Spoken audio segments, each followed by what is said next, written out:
С 30 марта 2012 года в Республике Молдова функционирует закон о социальной интеграции лиц с ограниченными возможностями. Данный закон регулирует их права в целях социальной интеграции, гарантирования им возможности участия в общественной жизни без дискриминации. Закон базируется на соблюдении основных прав и свобод человека. По закону лица с ограниченными возможностями имеют право на труд, отметил главный инспектор территориальной инспекции труда АТО Гагаузия Илья Некит.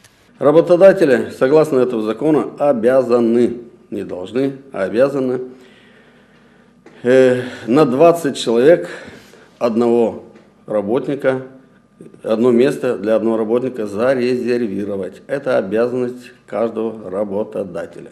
Знает это работодатель, не знает, но есть закон, они должны его изучать и выполнять. В случае отказа приема на работу лиц с ограниченными возможностями, работодатель привлекается к административной ответственности согласно статье 55 Трудового кодекса.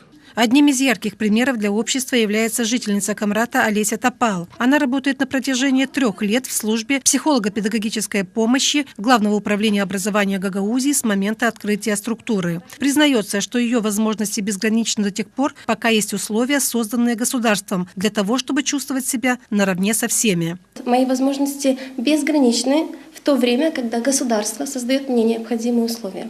И, к сожалению, нам придется еще долго менять менталитет окружающих людей в отношении принятия меня такой, какая я есть. Без того, чтобы мы смотрели с какой-то жалостью, без того, чтобы мы смотрели с каким-то, возможно, пренебрежением, без того, чтобы мы где-то недолюбливали или где-то воспринимали что-то не так, как оно есть на самом деле. Будучи ребенком, Олеся Афанасьевна не имела понятия, что такое инклюзивное образование. Девочка ходила в обычную школу. С возрастом поняла, насколько необходима защита своих прав в современном обществе. Я ходила в обычную школу, терпела насмешки, ходила в университет, тоже терпела насмешки, потому что я думала, и, к сожалению, я разочаровалась в том, что люди, ходящие в университет, поступающие в университет, они уже более-менее, скажем так, интеллектуальные, да, то есть они не будут уже акцентировать на этом внимание, но, к сожалению, это было и это есть до сих пор. Олеся Топал подчеркнула, что пока каждый человек не постарается прочувствовать трудности, с которыми сталкиваются люди с ограниченными возможностями, он не сможет понять, насколько такие люди нуждаются в поддержке общества. Когда я была маленькой, 4 дня своей жизни, перед тем, как я должна была пойти в 1 класс, я проучилась в интернате. За эти 4 дня я видела столько, сколько, возможно, если бы это растянуть, хватило бы на несколько лет.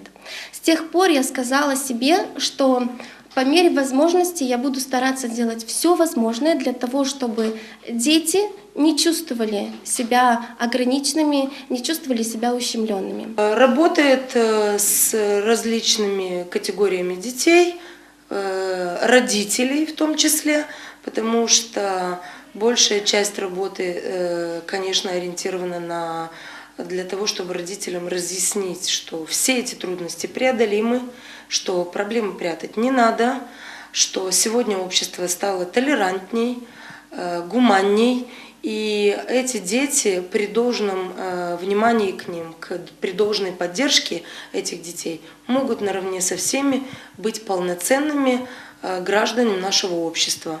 Начальник службы психолого-педагогической помощи Главного управления образования Гагаузии Нина Орман же отметила, что Олесе Афанасьевне пришлось в жизни преодолеть много трудностей и препятствий, чтобы достичь определенных результатов. А достигла она многого. Основное образование Олеси Топал филологическое. Она окончила мастерат по специальности коррекционная психология. Как одним из достоинств можно сказать, что она достаточно хорошо владеет государственным языком, гагаузским языком и английским языком. В совершенстве синхронно переводит и туда, и обратно, то есть с русского на английский, с английского на русский, и точно так же гагаузский, точно так же государственный язык. В этом большая ее помощь заключается не только для нашей службы в переводе документов и других материалов, но и другие люди обращаются к ней за этой помощью, я имею в виду управление образования, потому что вся документация, как правило, на государственном языке, которая поступает с Министерства просвещения. Олеся Топал всегда принимает активное участие в различных круглых столах, состоит в организации по защите прав детей и людей, знает законодательную базу в области соблюдения прав лиц с ограниченными возможностями.